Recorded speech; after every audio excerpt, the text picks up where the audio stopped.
Welcome. I am absolutely thrilled to guide you through today's explainer. We're going on a seriously fascinating journey today, one that literally takes us from abstract numbers on a piece of paper all the way to a tangible, gleaming piece of jewelry. Okay, let's dive right into this. We are going to break down the exact mathematics and the meticulous physical mechanics required to craft a flawless bezel set ring.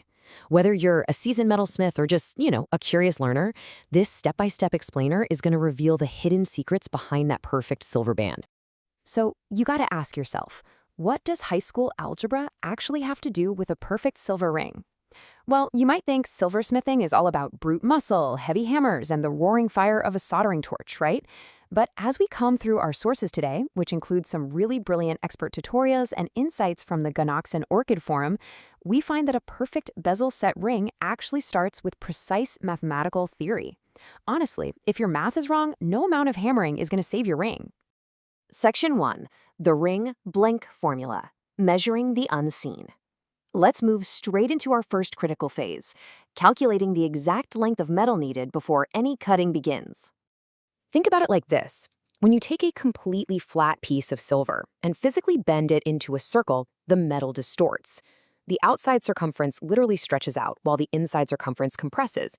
So if you just measure the inside diameter, your ring is going to end up way too small. The secret lies right in the middle. It's this invisible boundary called the median line. The metal lining exactly along this median line doesn't distort at all. Therefore, we have to calculate the length of this specific unseen line to get a perfectly distortion-compensated ring blank. And here is the formula that gets us there. To find the exact length of your ring blank, you take the inside diameter, add the metal thickness, and then multiply that sum by pi, or 3.14. I mean, it seems incredibly simple, doesn't it? Just three numbers?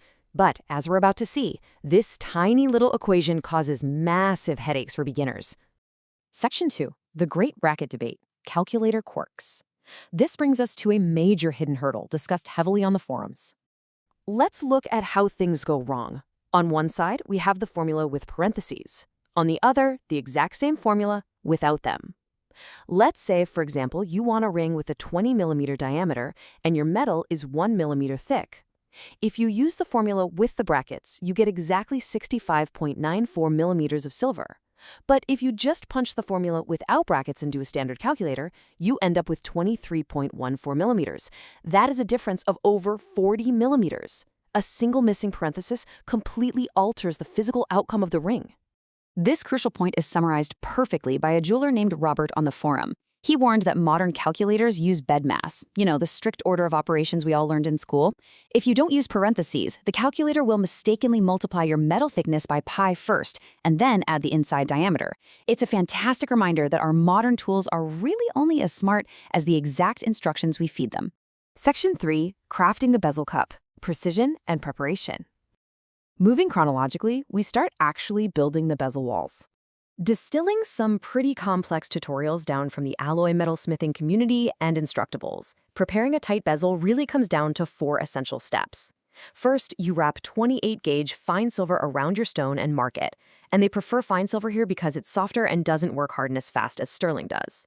Second, and this is absolutely vital, you use a flat file so the ends are perfectly flush. Literally no light should shine through that seam. Third, you solder the seam closed, and finally, you sand the bottom flat on 220 grit paper. This guarantees maximum contact when we attach it to the back plate later. Section 4. Tripods and hard solder, the heat trap. This brings us to the soldering phase, and our second major hurdle. So you have your tiny bezel cup, and now you have to solder it to a thicker silver backplate.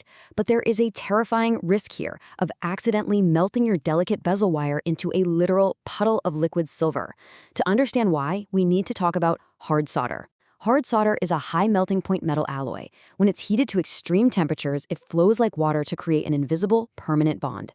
But because it requires such high heat, your paper-thin bezel wire heats up way faster than your thick backplate.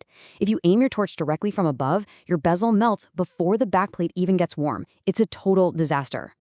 So how do the experts actually solve this? Well, they use the tripod heating technique. By elevating the piece on a tripod and wire screen, you can place your tiny solder chips on the inside of the bezel, which, by the way, nicely hides any messy scarring, and then you apply your torch from beneath the backplate. This cleverly draws the heat and the solder downward, securely attaching the cup without incinerating those thin silver walls above. Once it's soldered, you just toss it into a pickle bath to clean off the fire scale. Section 5. The art of stone setting, closing the gap. Now we reach the absolute climax of the ring build.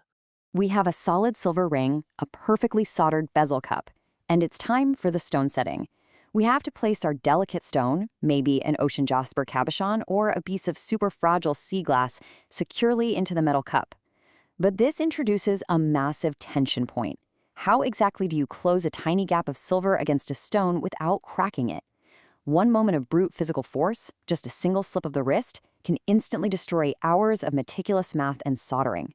To avoid a disaster, the experts outline a very specific physical strategy. First, you secure the piece in a holding compound like shellac or thermolock, so your hands are totally free. Then, whatever you do, don't just push the silver in a circle. You have to use the cardinal points. You tap the north side, then the south side, then east, then west. Moving back and forth like this prevents the silver from bunching up on one side.